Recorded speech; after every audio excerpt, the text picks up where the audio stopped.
میرے کریم نبی نے فرمایا صحابہ قیامت کے دن جب اہل جنت اہل جہنم سے پوچھیں گے کہ آخر تمہیں کس چیز نے دوزخ میں ڈالا، تو ان کا پہلا جواب یہی ہوگا کہ ہم لوگ نماز نہیں پڑھا کرتے تھے، ہم لوگ اللہ کو سجدے نہیں کرا کرتے تھے۔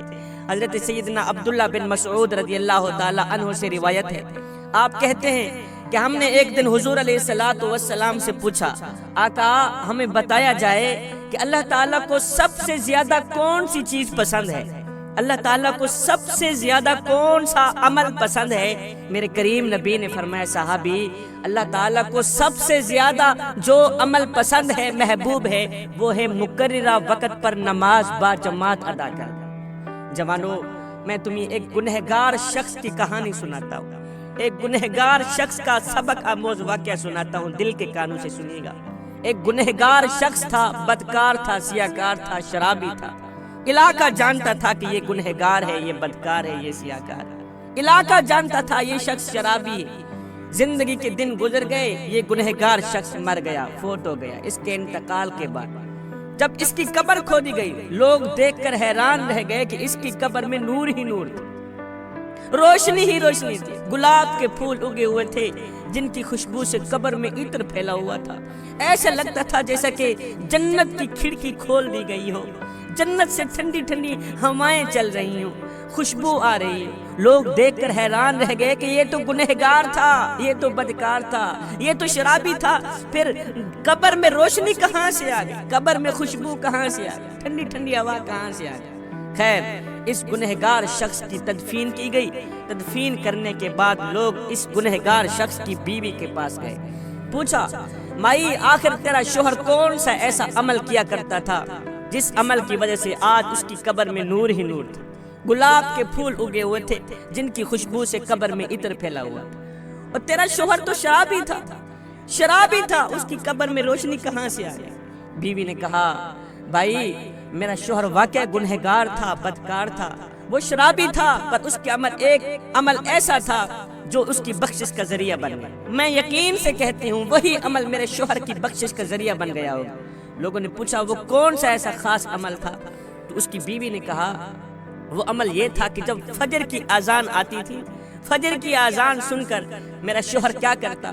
میرا شوہر، میرا ایک بچہ تھا جس کی عمر 4 سے 5 سال کی تھی، میرا شوہر اپنے بچے کو اٹھاتا، بیٹے اٹھو، خود بھی وضو کرتا، اپنے بچے کو بھی وضو کراتا، وضو کرانے کے بعد اس کی انگل پکڑ کے یہ کہتے ہوئے مسجد کی طرف چلا جاتا بیٹے آؤ جس مالک کا کھاتے ہیں اس کے گیت گانے چلے، آؤ بیٹا جس مالک کو ساری کائنات سجدہ کر رہی ہے، چرند پرند انسان حیوان ساری کائنات اس وقت جس کریم رب کے آگے جھکی ہوئی ہے، آؤ اس کریم رب کے آگے جھکنے سے، اس کریم رب کو سجدہ کرنے، آؤ بیٹے نماز پڑھنے جائیں۔ ہو سکتا ہے 5 سال کا بچہ تھا، 5 سال کے بچے کو یہ کہتا بیٹے ہو سکتا ہے یہ نماز ہماری زندگی کی آخری نماز، بیٹا ہو سکتا ہے یہ اذان ہماری زندگی کی آخری اذان، بیٹا ہو سکتا ہے میرا اللہ آخری بار ہمیں بلاوا دے رہا ہو، آخری بار نماز پڑھنے کا موقع دے رہا ہو۔ جب نماز پڑھنے کے بعد گھر میں آتا، میرا شوہر ان پڑھ تھا، پڑھا لکھا نہیں تھا، گھر میں آتا قرآن مجید اٹھاتا، پہلے اس کی زیارت کرتا، پھر قرآن مجید کی سطروں کے اوپر ایسے انگل پھیرتا آتا، اس کو بسم اللہ تک پڑھنی نہیں آتی، ایسے ہی انگل پھیرتا آتا، انگل پھیرتا آتا، ساتھ میں کہتا کہ میں بدبخت ہوں، پڑھ تو نہیں سکا، چلو میرے پاس علم نہیں ہے، قرآن کی زیارت کرنے کے لیے اللہ نے مجھے آنکھیں تو دی، قرآن کی زیارت تو کر سکتا ہوں، اللہ تعالیٰ اگر مجھے بخشنے پہ آئے تو یہی عمل میری بخشش کے لیے کافی۔ بھائیو میں یقین سے کہتی ہوں بس یہی عمل میرے اللہ کو پسند آیا ہوگا اور میرے اللہ نے میرے شوہر کی بخشش کر دی ہوگی۔ جوانو جو شخص گنہگار ہو، بدکار ہو، سیاکار ہو، خطاکار ہو، شرابی ہو، لوگ بھی جانتے ہوں کہ واقعی یہ شخص شرابی، جو شخص ایک نماز پڑھے اس کو اتنا مقام ملتا ہے کہ دنیا میں ہی اس کو بخش دیا جاتا ہے۔ مجھے بتاؤ جو شخص نماز پنجگانہ با جماعت ادا کرے اس کو کتنا مقام ملتا ہو۔ میرے حضور علیہ الصلوۃ والسلام نے فرمایا نمازی کو 3 چیزیں ضرور ملتی ہیں،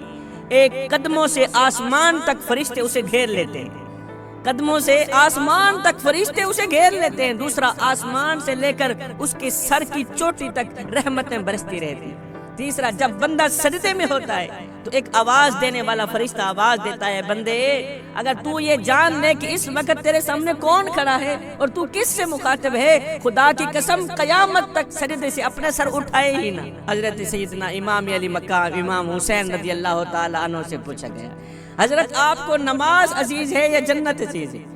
حضرت آپ کو جنت عزیز ہے یا نماز عزیز ہے؟ آپ کو جنت عزیز ہے یا نماز عزیز ہے؟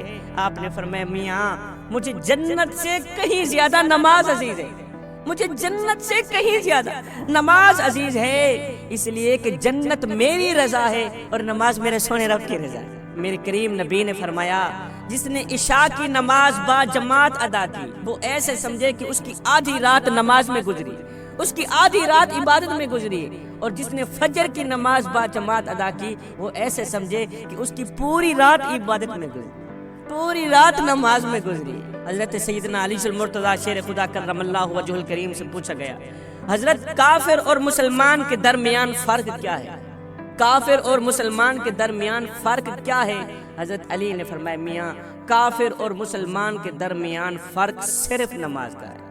مسلمان نماز پڑھتا ہے اس لیے وہ مومن ہے، اس لیے وہ مسلمان ہے، کافر نماز نہیں پڑھتا اس لیے وہ کافر ہے۔ صحابہ کے دور میں یہ تھا کہ جو فجر کی نماز نہیں پڑھا کرتا تھا، جو عشاء کی نماز نہیں پڑھا کرتا تھا، صحابہ کہتے تھے یہ تو ہے ہی منافق۔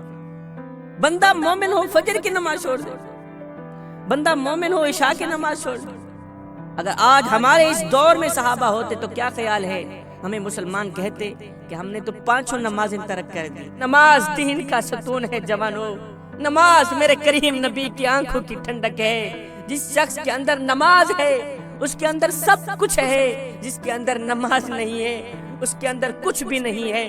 میرے کریم نبی نے فرمایا، جو شخص 5 وقت کی نماز با جماعت ادا کرتا ہے، اس جمعے سے لے کر اگلے جمعے تک درمیان کے جتنے بھی گناہ ہیں، 8 دنوں کی نماز ان تمام گناہوں کا کفارہ ہے۔ جوانو، اگر تم بے حیائی سے بچنا چاہتے ہو، اگر تم برائی سے بچنا چاہتے ہو، اگر تم قتل و غارت سے بچنا چاہتے ہو، اگر تم گنڈا گردی سے بچنا چاہتے ہو، اگر تم شراب نوشی سے بچنا چاہتے ہو تو سنو میاں، بے حیائی کا علاج صرف نماز ہے، برائی کا علاج صرف نماز ہے، قتل و غارت کا علاج صرف نماز ہے، شراب نوشی کا علاج صرف نماز ہے۔